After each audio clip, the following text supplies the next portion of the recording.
noite, queridos estudantes, como vamos?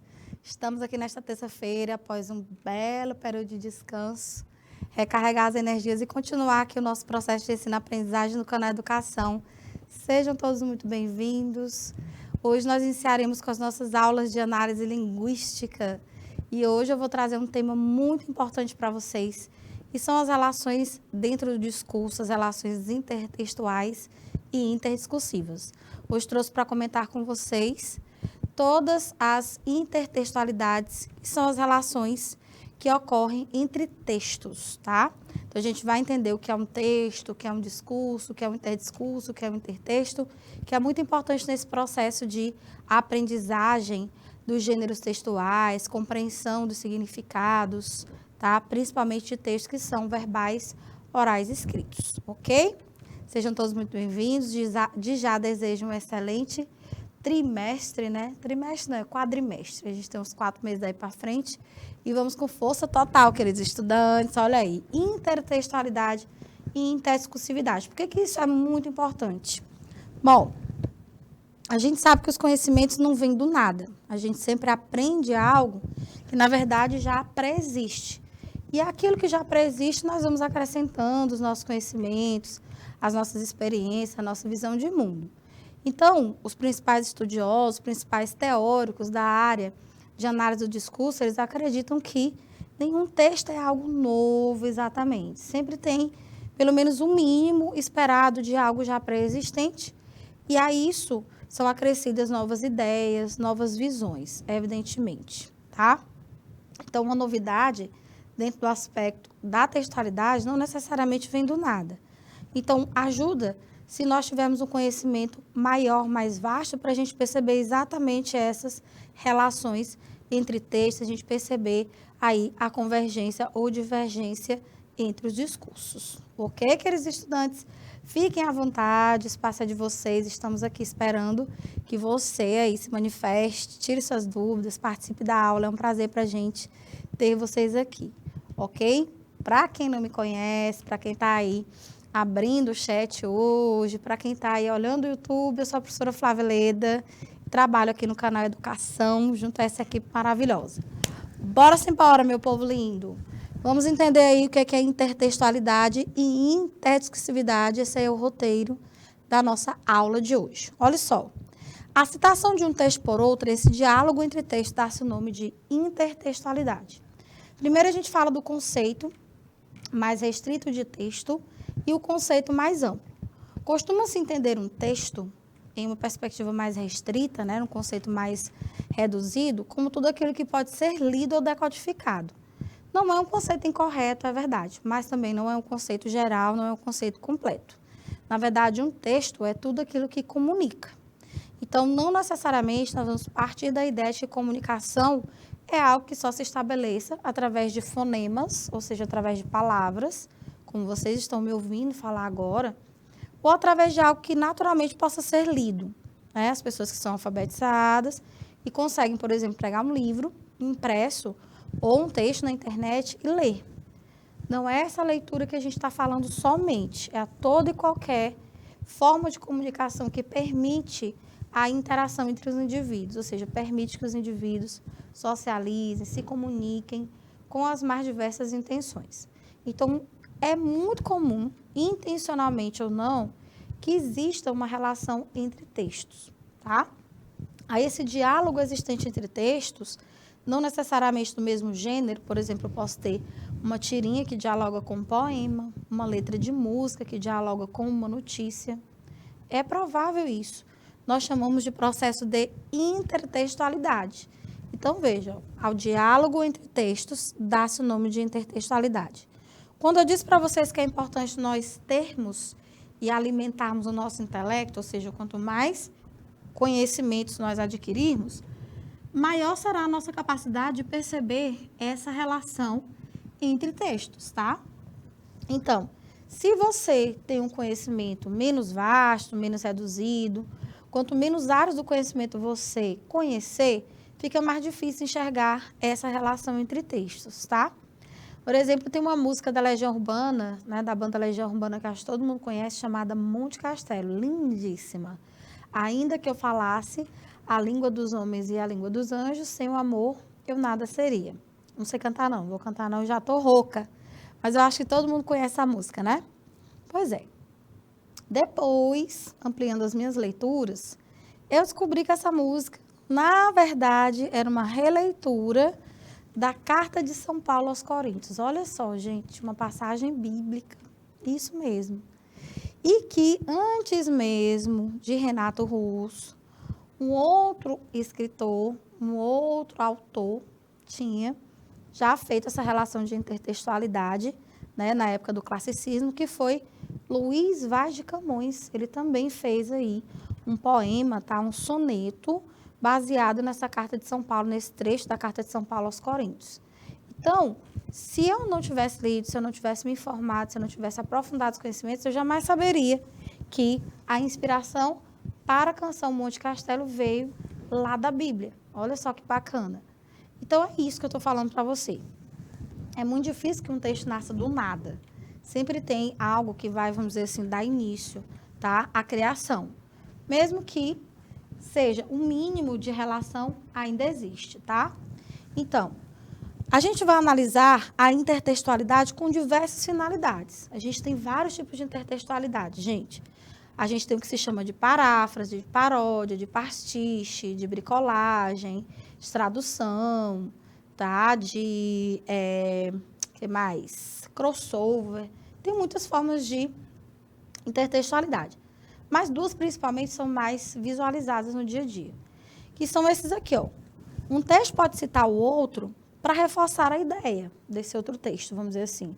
O texto novo cita o anterior ou pré-existente com a finalidade de reforçar a ideia que o texto original passa. Ou seja, ele não contesta, tá? Ele não se opõe, ele não provoca uma polêmica com relação à ideia do texto citado.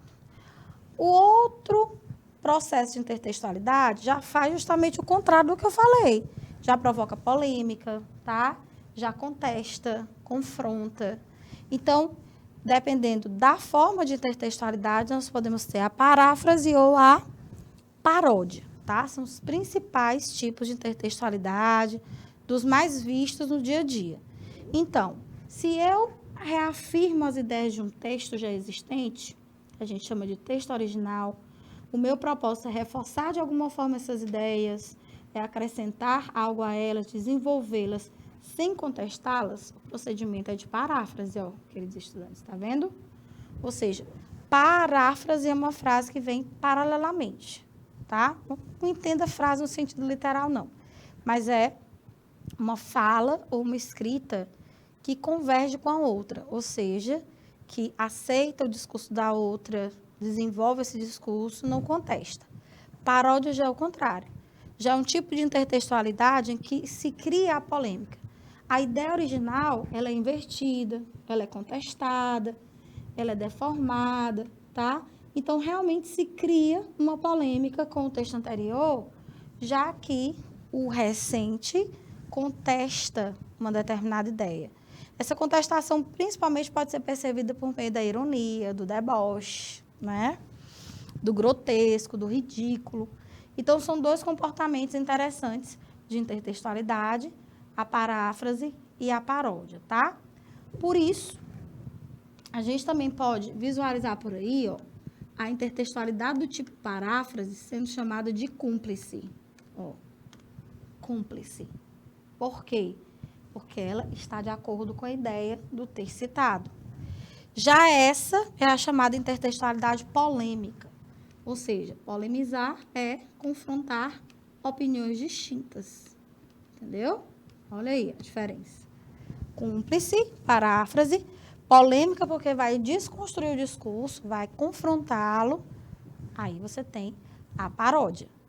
Não vá também, querido estudante, confundir com aquela paródia musical. Não sei se vocês acompanharam, da minha época, os Trapalhões, se gostavam dos Trapalhões, né? Tinha uns quadros de fazer aí umas paródias bem bacanas, com as músicas dos cantores da época, famosíssimas, né? Pegava assim, as músicas de Caetano, as músicas de Chico Buarque, de Maria Bethânia, e fazia assim, umas paródias, aliás, bem engraçadas, né? A finalidade mesmo de criar o deboche, fazer rir. Então, são essas duas principalmente. Conceitão de intertextualidade aí para você, ó. É a influência de um texto sobre o outro, que eu tomo como modelo. Ou seja, no processo intertextual, o texto novo, ele não é do nada. Ou seja, ele tem um ponto de partida, que é esse texto que a gente fala pré-existente. Ou seja, o texto que eu vou criar pode muito bem se basear em um outro que já existe. Beleza? Eu posso fazer isso implicitamente, posso fazer isso explicitamente. Se for implicitamente, eu faço isso de maneira mais sutil, mais escondida. Você precisa dar uma analisada mais profunda. Posso também fazer isso de forma escrachada, direta, tanto é que você, evidentemente, se tem os conhecimentos de mundos necessários, consegue imediatamente aí identificar a relação intertextual. Então, essa influência de um texto sobre o outro, que eu tomo como um modelo ou ponto de partida, que às vezes provoca uma certa atualização ou modernização do primeiro texto.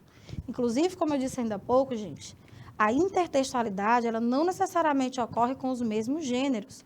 Eu posso ter intertextualidade aí ocorrendo entre, como eu disse, uma tirinha, uma publicidade, que são gêneros totalmente diferentes.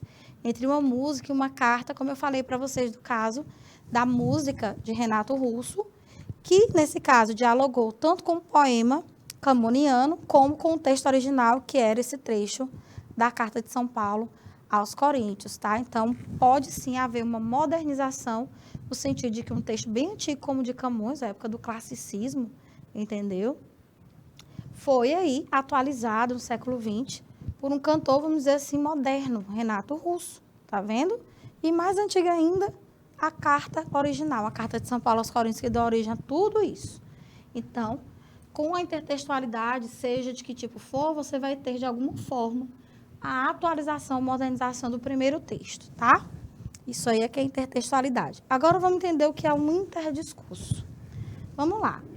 A interdiscursividade, ela é uma relação que se estabelece de uma maneira um pouco mais profunda, porque aí você tem análise ou a relação entre discursos. Uma relação também que pode confrontar, tá, esses discursos, ou pode manifestar-se, evidentemente, de maneira mais cúmplice, né? Um discurso mais, vamos dizer assim, concordante, mais concernente ao outro, certo?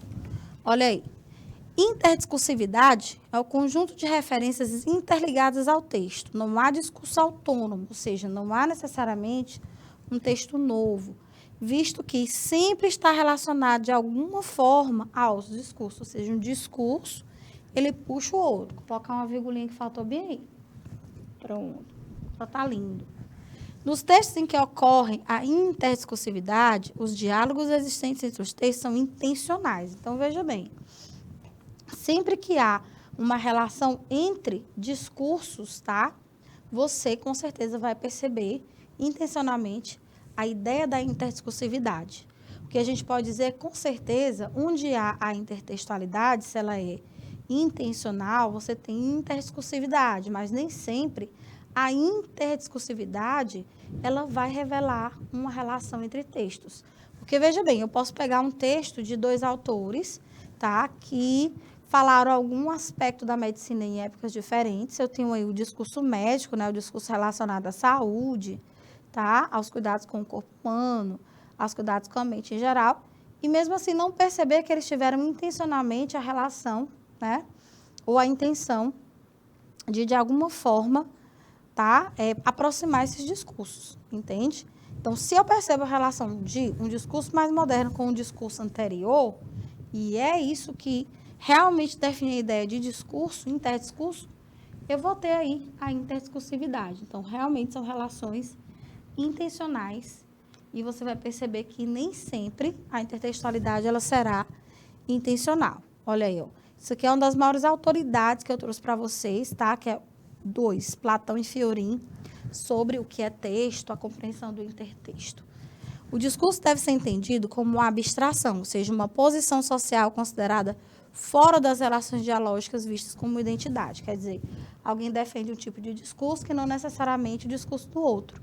Mas, de alguma forma, quando esses discursos se aproximam, e essas pessoas que talvez nem se conheçam, percebem uma proximidade entre esses discursos, inclusive em diferentes épocas, ela vai revelar essa relação que a gente está chamando de interdiscurso. Então, o discurso é apenas a realidade aparente de que os falantes concebem seu discurso autonomamente, dão a ele uma identidade essencial. Entretanto, o seu funcionamento real, a linguagem é dialógica, ou seja, dialógica porque pressupõe o diálogo. Por isso que o interdiscurso ele é realmente intencional. Então, pressupõe esse diálogo.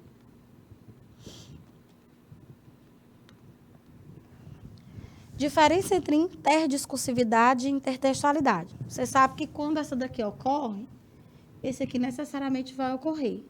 Mas esse aqui, ó, o interdiscurso, independe das relações intertextuais. Por quê?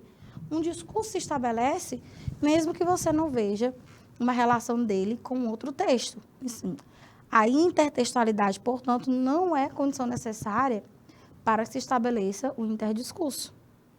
Porém, uma vez verificada a intertextualidade, seja para contestar ou para reafirmar, com certeza a gente vai ter o chamado interdiscurso.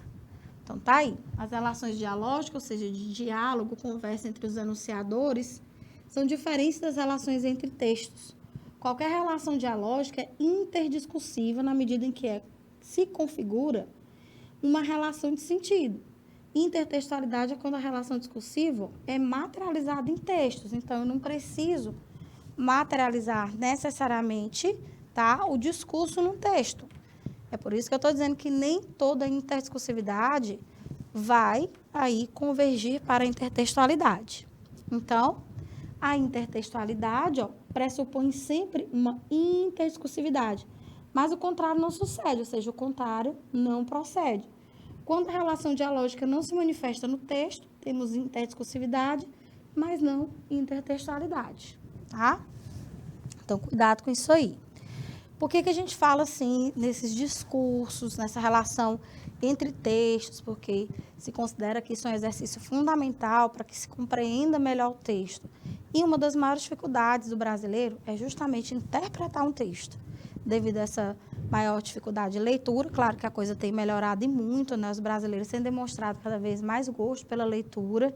Que bom, a gente fica muito feliz com isso, porque a leitura é uma forma de se educar, a leitura é uma forma, né, de conhecer, uma forma de ampliar os nossos conhecimentos e, evidentemente, poder, se for possível, ajudar ao desenvolvimento da sociedade. Então, isso é muito bom.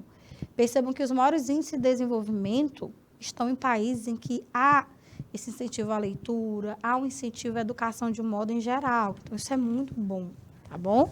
Por isso que a gente fala isso, porque a gente quer que vocês desenvolvam cada vez mais essa capacidade de interpretar textos, de reconhecer os diferentes discursos que circulam socialmente, porque se justifica essa diferença pelas diversas esferas sociais que existem, pela necessidade de sempre estar discutindo em diferentes áreas do conhecimento, como eu disse, saúde, educação, tecnologia, meio ambiente, cultura, direito, cidadania. Em cada uma dessas áreas existe um discurso específico, entendeu? Então, vamos lá. A gente percebe a intertextualidade de maneira implícita, tá? Quando ela é mais velada, quando ela é mais sutil, e explícita. Vamos ver o que é que vocês consideram aí, ó. Uma explícita é facilmente notada. Parte do corpo geralmente apoia-se justamente no conhecimento do senso comum por parte do leitor espectador. Então, é tão fácil de verificar que você reconhece de imediato. Mas é aquilo que eu disse. Para isso, você tem que ter, no mínimo, aí um conhecimento, tá? Bom e que envolva diversas áreas do conhecimento, como, por exemplo, as artes, cinema, música, arquitetura, pintura, escultura, outras esferas sociais, filosofia, sociologia, tá? Enfim, vamos lá. Na série cinematográfica Shrek, por exemplo, olha só, que se vocês assistiram os vários filmes, né, dessa, vamos dizer, como é que o povo chama? Tem um nomezinho técnico que eu esqueci. Depois eu me lembro. Mas tem vários filmes do Shrek. E a gente viu que o Shrek, né, que é um personagem, vamos dizer assim, relativamente novo, ele convive com personagens já conhecidos até demais, né, da nossa realidade. Quem aí nunca ouviu falar sobre os contos infantis, né, minha gente? Branca de Neve, Rapunzel, quem mais? Deixa eu ver quem mais. Branca de Neve, Rapunzel, Opa! Animação, obrigada! Pronto, são várias séries de animação, vários filmes de animação dessa série, né, chamada Shrek. Esse rapaz aí que é um ogro, que casa com a princesa Fiona. Acho que vocês devem conhecer essa historinha. Então, o que é que ocorre? Você está vendo que é um personagem novo que convive com personagens que já existiam no conhecimento, no senso comum, né? Lá na historinha aparece o Gato de Botas, aparece a Branca de Neve, a Rapunzel, aparece, que mais? A Bela Adormecida, tá? Aparece a Bruxa do Norte, a Bruxa do Sul, enfim, é bem legal. Na série cinematográfica Shrek, por exemplo, temos o Gato de Botas, olha aí, ó, que tem sua própria história, né? Temos aí as princesas maravilhosas, olha essa que eu falei para vocês, ó. E a Fiona lá no meio, tá bom? Então, você observa até certas alusões, intertextualidades mais implícitas, que revelam outros prováveis fundos de história, como, por exemplo, aquela casinha de biscoito que lembra o famoso conto de João e Maria, né? A bruxa que capturava crianças, né, ganhava a atenção delas, porque a casa da bruxa era toda feita de doces, de comida, tudo aquilo que a criança gostava. Então, não sei se vocês lembram que tinha um biscoitinho falante no filme do Shrek, né? Isso meio que dialoga com a comilança que tinha na casa da bruxa, né? Era a forma que ela tinha de prender as crianças, de chamar a atenção e sequestrá-las. Então, tá aí. É fundamental a presença de diversas referências dos contos de fadas ou contos infantis. Vocês claramente, notadamente, se assistiram a esse filme, viram as princesas. Sobra espaço até para outras citações, como o filme Matrix, as lendas medievais, como o Rei Arthur e os Cavaleiros da Távola Redonda, Robin Hood. Né? Então, o filme Shrek tem tantas referências que a gente vai já dar nome a isso aí. Isso aí é um tipo de intertextualidade mais complexa, em que uma obra recém-criada, ela inclui em si personagens já existentes de outras obras, vamos dizer assim, com autonomia. Por exemplo, a gente tem história separada da Branca de Neve, a história separada da Rapunzel, né, da Bela Adormecida, tem a história separada do Gatos de Botas, tem o filme Matrix, né, que é uma realidade totalmente aí, meio que, né, uma coisa surreal, mas enfim. Então, assim, para você perceber essa referência com o filme Matrix, como eu disse, é uma realidade mais implícita aí. Então, você teria que conhecer o filme, evidentemente, senão não funciona. Há personagens importantes na trama, como Rapunzel, Branca de Neve, Cinderela e muitos, muitos outros, tá? Então, a gente percebe aí essa relação dentro do filme Shrek. Olha aí, ó. Nas tirinhas e nas histórias em quadrinhos de Maurício de Souza, maravilhoso Maurício de Souza. Olha aí, quem não conhece essa personagem? Famosíssima Mônica, né? Vocês observam que a Mônica se aproxima de um espelho. Isso lembra vocês alguma coisa? Vamos ver se na fala dela a gente consegue enxergar alguma referência a um outro texto já bem conhecido da gente. Olha aí, ó. Espelho, espelho meu. Existe garota mais bonita que eu? Quem é que diz isso aí num conto clássico, hein? Quem é? Quem é? Será que vocês sabem? Tinha uma bruxa má, bem má, que em um determinado conto infantil chegava perto do espelho e sempre perguntava se existia alguém mais bonito do que ela. Muito maldosa a bruxa, muito invejosa e muito bela, né? Mas o espelho sempre dizia: a senhora, vossa majestade, continua belíssima, linda, porém, mais linda ainda, de beleza arrebatadora, é Branca de Neve. Então, aí o diálogo que a Mônica estabelece, né, com o espelho, lembra evidentemente uma passagem famosa da bruxa, a madrasta má bruxa que envenenou a Branca de Neve. Então tá aí, espelho, espelho meu, existe garota mais bonita que eu? Aí, o espelho não diz nada, evidentemente, né? Porque meio que, vamos dizer que a Mônica está conversando com o espelho que não vai falar nada. O espelho é um objeto animado.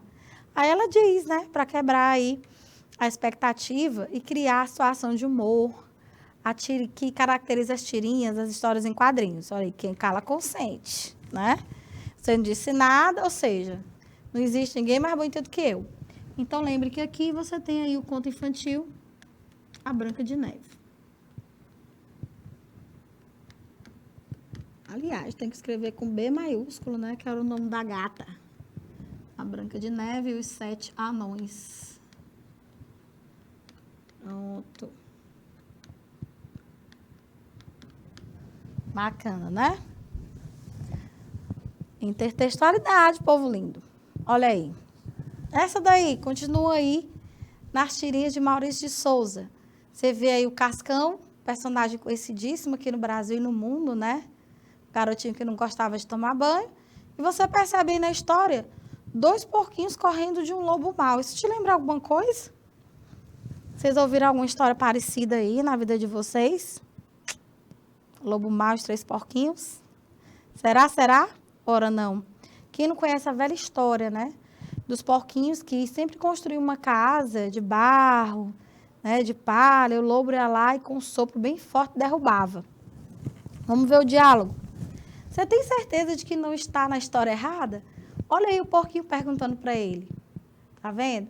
Então, evidentemente, quando a gente percebe essas relações intertextuais mais claramente, a gente tem as chamadas intertextualidades explícitas, porque você consegue verificar, até porque essas personagens, vamos dizer assim, são bem conhecidas, né? Esse diálogo entre texto, ou seja, uma tirinha e um conto infantil.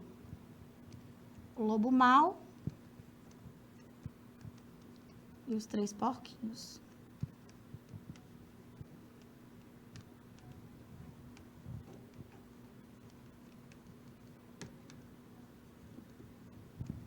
Pronto. Vamos percebendo aí as relações de intertextualidade, né, meu povo lindo? Acho que isso já... É certo que isso já aconteceu em algum momento com você. Você está ouvindo a música, e essa música para ti é nova, mas tu lembrava alguma coisa te era familiar nessa música, né? Então, com certeza aí você deve ter tido um insight e percebido uma relação intertextual. Olha só o Cascão de novo. Por favor, conta só mais uma mentira. E você percebe que, a princípio, olhando o texto não verbal, a imagem, o Cascão parece estar em cima de um tronco, né? Se equilibrando em cima de um tronco. Na próxima vinheta, no próximo quadro, você percebe que, na verdade, é o nariz do Pinóquio. Esse personagem também bem famoso, né? Um conto infantil. Personagem aí, aliás, o Pinóquio era um boneco de madeira, cujo sonho era virar um menino, né? O Gepeto foi o criador, né, desse boneco. Então, cada vez que o Pinóquio inventava uma mentira, o nariz dele crescia, crescia e crescia. E aí, para criar a estratégia de humor, a graça, o Cebolinha pede para ele... Aliás, o Cascão pede para ele contar mais uma historinha, porque contando, ó, o nariz dele vai crescer, crescer, até que ele consiga atravessar o rio. E detalhe, viu? O Cebolinha, como eu disse, não gosta de tomar banho. Ou seja, ele poderia ir nadando, evidentemente, caso ele soubesse. Mas como ele não gosta de água, né? Segundo reza a lenda, então, ele utilizou o Pinóquio, que não está gostando nada disso. Então, aqui você tem a história infantil do Pinó. Acho que é escrito assim, gente. Me perdoe se eu não souber escrever, né? Deve ter a versão abrasileirada. Mas acho que é assim, Pinóquio. E se lê Pinóquio. Acho que é assim. Na versão abrasileirada seria isso aqui mesmo. Pinóquio.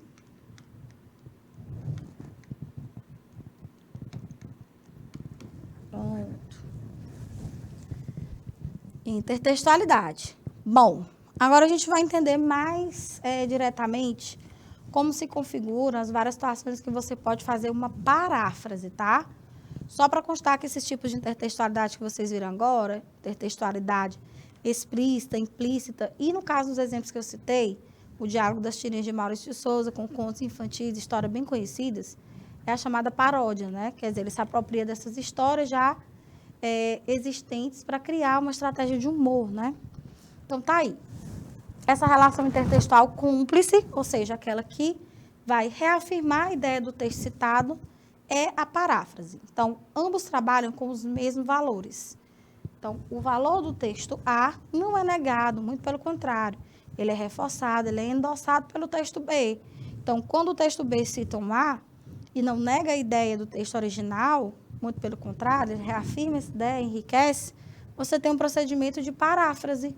Então, ó, às vezes um texto B, ao recriar um texto A, confirma alguns valores do texto recriado, estabelecendo uma relação de cumplicidade. Esse tipo de procedimento caracteriza a paráfrase. Então, fica tranquilo aí para você identificar as relações de paráfrase, claro, se você tiver conhecimento aí suficiente para indicar a relação intertextual primeiramente, né? Cuida. Aí, ó, alguns recursos ou dicas para a construção de paráfrases. Vocês podem empregar sinônimos. Isso ocorre muito, gente, na feitura de um texto. Por exemplo, você vai escrever uma redação, que é uma dissertação escolar. Um gênero textual em que você, em geral, em linguagem denotativa, com escrita em terceira pessoa, impessoal, portanto, escreve sobre um determinado fato, tá? Você tem um recorte temático, um tema para você trabalhar. Então, normalmente, aquilo que você está escrevendo é fruto dos conhecimentos que você tem, das leituras que você fez. Então, você vai desenvolver uma argumentação baseada nas ideias que você leu, ou confrontando essas ideias, tá? Ou reforçando-as. Então, quando isso acontece, a gente tem a chamada paráfrase. Então, você pode utilizar outras palavras para dizer a mesma coisa, ou pelo menos reforçar parte de um texto original, entendeu? Isso é o que constitui a paráfrase e, portanto, você pode fazer isso empregando termos sinônimos, tá? Emprego de antônimos apoiados em palavras negativas, ou seja, você pode usar palavras negativas e reforçar uma ideia. Quando você diz assim, olha, o acesso às salas de cinema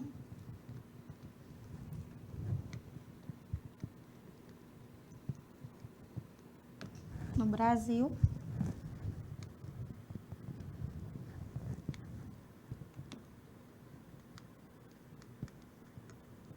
não é democrático.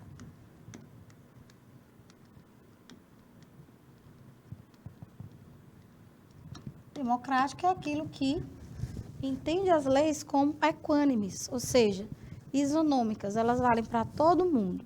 Então, vamos dizer, em outras palavras, eu posso dizer essa mesma coisa aqui, utilizando em algumas partes sinônimos.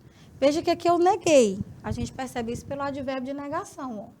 Tá vendo aí, querido estudante? Nós estudamos essa classe, revisamos, né, no começo do ano. Eu vou dizer de outra forma. Então, a democracia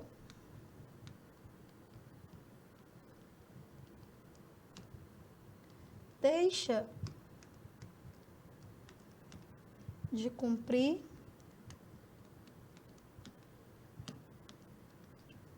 seu propósito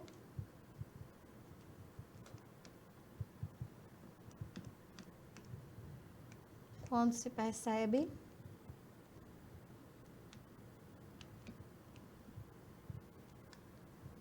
que nem todos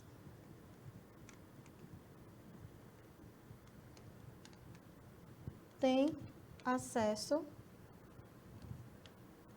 à sétima arte. Opa! E história essa de sétima arte, Flavinha? Bom, a sétima arte é outra forma pela qual o cinema é conhecido. Então, veja só. De uma maneira até mais desenvolvida, eu, usando palavras muito próximas e alguns acréscimos, disse a mesma coisa que eu disse aqui em cima, não foi não? Ó, o acesso às salas de cinema no Brasil não é democrático. Então, a democracia deixa de cumprir seu propósito quando se percebe que nem todos têm acesso à sétima arte. Ou seja, se nem todos têm acesso à sétima arte, não há democracia para todos. Só esqueci de colocar no Brasil, né? Mas tá aí. Então, quando você recria um discurso com suas próprias palavras, tá? Isso passa longe do plágio, porque o plágio é simplesmente uma cópia, né? Uma cópia mesmo, descarada do texto original, tá? E aí você não tem nada de intertextualidade, porque você só copiou. Mas quando você diz com as suas palavras e demonstra de alguma forma, tá? A sua contribuição enquanto anunciador, mas não contesta a ideia do texto original, você tem uma paráfrase. Então, você está vendo aí sinônimos, né? Palavras que substituem cinema, tá? Outras que substituem advérbio. Quando eu digo nem todos tem acesso ao cinema, tem acesso à sétima arte. Então, a mesma coisa que eu estou dizendo. O Brasil não é democrático nesse aspecto, tá? É isso. Mudança de ordem dos termos no período. Então, eu posso realmente alterar a ordem dos termos e provocar aí uma atualização da ideia. Posso também omitir termos que facilmente possam ficar escondidos. Posso omitir um sujeito, posso omitir um verbo, posso indicar uma ideia por meio de uma insinuação, de uma indireta. Isso também pode ser um procedimento de paráfrase. Eu posso mudar a voz verbal.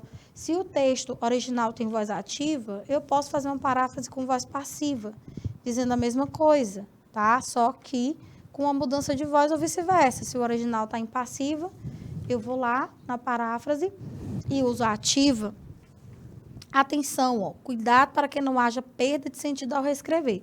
Se o seu propósito realmente é fazer paráfrase, a escrita ela não pode, vamos dizer assim, desvirtuar do propósito da ideia original do texto, tá? Então, havendo mudança de sentido, ó, a reescrita não pode ser considerada uma paráfrase.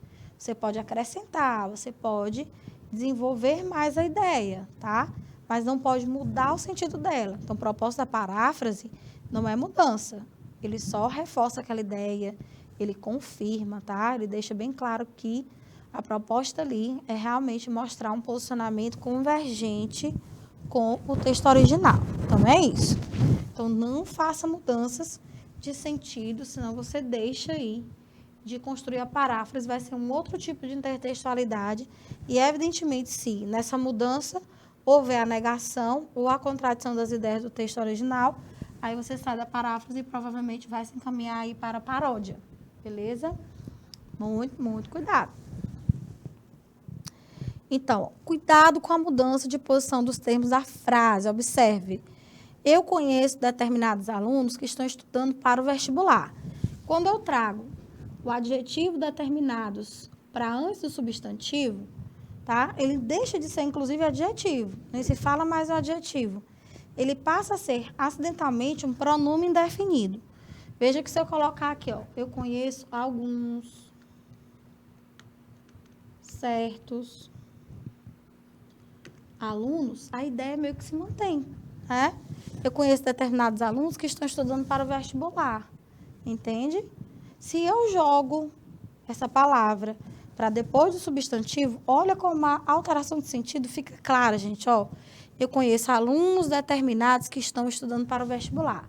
Ou seja, eu não posso considerar que B é uma paráfrase de A, porque houve uma mudança de sentido. Então, eu não digo a mesma coisa em A, não digo a mesma coisa em B.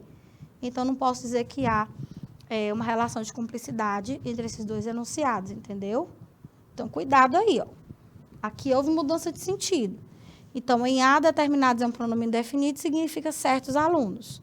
Em B, determinados é um adjetivo, significa pessoas decididas, ou seja, pessoas que são focadas e vão atrás do que querem. Então, a gente mostra aqui de maneira bem simplificada que, às vezes, essa alteração da posição dos termos oracionais, ela pode provocar isso.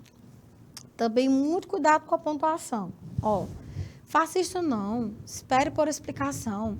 Quer dizer, a pessoa dá uma ordem, né, pedindo para que o outro não faça. Se eu tiro essa vírgula, tá, imediatamente após o advérbio não, e trago para imediatamente após o pronome demonstrativo isto, eu já afirmo. Então, perceba que em A se nega, alguém diz para o outro não fazer, e em B, claramente, eu faço uma ordem, mas uma ordem afirmativa. Faça isto. Não espere por explicação. Então, muito cuidado, você está vendo que a vírgula, a pontuação em si, nesse caso a vírgula, operou uma alteração de sentido significativa aí. Então, em A, pede-se para não fazer e esperar por explicação. Em B, pede-se para fazer sem esperar por explicação, certo? Então, aí você tem realmente uma alteração de sentido que não vai configurar paráfrase.